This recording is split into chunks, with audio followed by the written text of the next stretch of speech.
Stop you at the pass.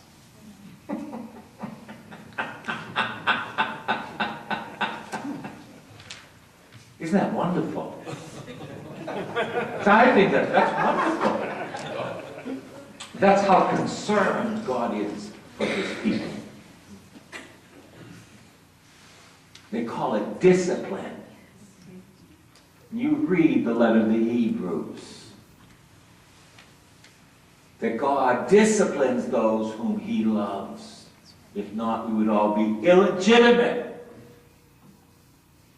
That's what it says. But you see, we all have these beautiful, beautiful ideas in the realm of the head. But when we have to live them, we have no idea what's happening because we live in the head and we have no idea that God is so active that he will put the hatch and he will put his hand on that hatch and nobody's moving it.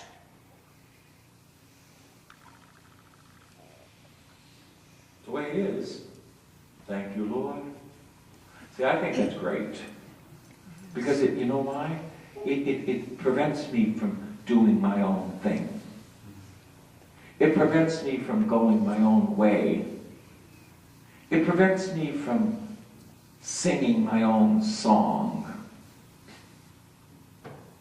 That's wonderful. Totally wonderful. I tell you the big hatch that he's put on my life. He's made me so weak that I couldn't depend upon anybody else but him. He's made me so unable on my own power that I have to depend upon him, even to get me through the day. Huh? What a suffering that is. Because a lot of people can say, oh, I'm wonderful. I'm so good. I know how to do all these things. And I just say, my Jesus, just get me through the day. Just get me through the day. Don't let me take a breakdown today. And I won't, and I never have. But it's my brokenness, it's my weakness that keeps him close to me and me to him. But you know, that's a hard thing to swallow. Especially when you feel it in your heart like a knife. Yeah, that's the way it is, but you know what? He knows how to keep me. He knows how to put his thumbs on me. I don't like it. Sometimes I don't like it. I said, this stinks. Give me a break. But you know what? If that's how he has to keep me, I'd rather be kept that way than end up in a ditch in hell.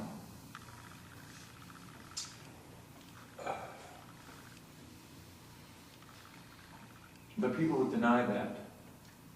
They'd say, you have psychological problems. Of course I do. Everybody does. Who doesn't? Today I was at the courts. Mamma mia. Oh my gosh. I'm at the courts today because there's these two little girls that this dad wanted nothing to do with these two little girls, okay? Because we tried to get him involved with the two little girls. The dad was living with a woman who was a drug addict, okay? The mother loved her drugs, okay? And the dad ditched the mother and ditched the kids until the courts ordered that the dad has to pay $1,000 a month child support to the guardians, who happens to be the grandmother. Now we have Father Knows Best lying through his teeth in front of the judge. But not only that, he's living with a woman who's a dental technician. Nobody's married anymore. It's like Burkett, a bunch of pigs. Like it's really like pigs. Like, I'm looking at this thing. My parents used to fight, but they stayed together. My parents had been at each other's throat. You want to know what? we still had a mother and a father that we knew loved us. And we didn't have an old father that went from one to the other and never married either. And all of a sudden wants the kids because he's got to give $1,000. And he's saying these terrible things like lying through his teeth.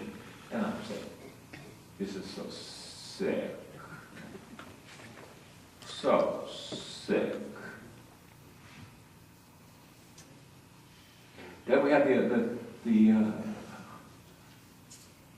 grandfather there with his girlfriend on our side.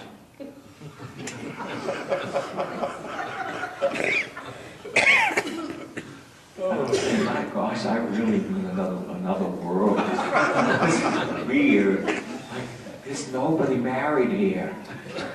They're all living with other people. He had 5 marriages, this poor bum. 5 marriages. Now he's got cancer.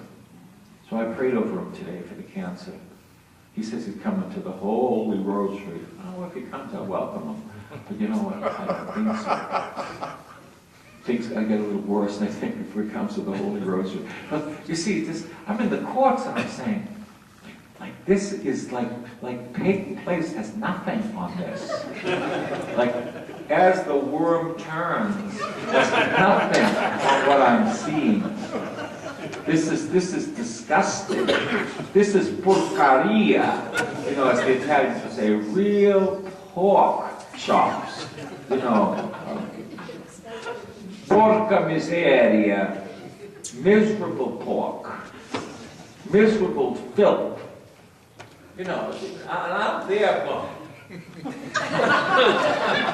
with my mouth open. Do these things really, and I see these things individually, but my Lord, here they all are with different girlfriends and boyfriends, and the children are up for grabs. My Jesus, mercy. All for $1,000. All for $1,000. Poor babies. Poor babies. But they've got a secure place right now with their grandmother. And I'm looking and I'm saying, my goodness, this can't be real. But it's real. And you know what? Unfortunately, this is kind of like a slice of humanity. This is not something that's not common.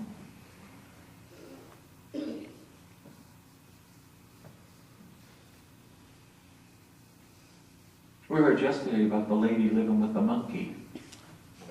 Oh yeah. The lady living with the monkey, giving him Xanax and wine. He ripped off the boyfriend's face. This is true. This is true. Living with a monkey, going to bed in the same bed with a monkey.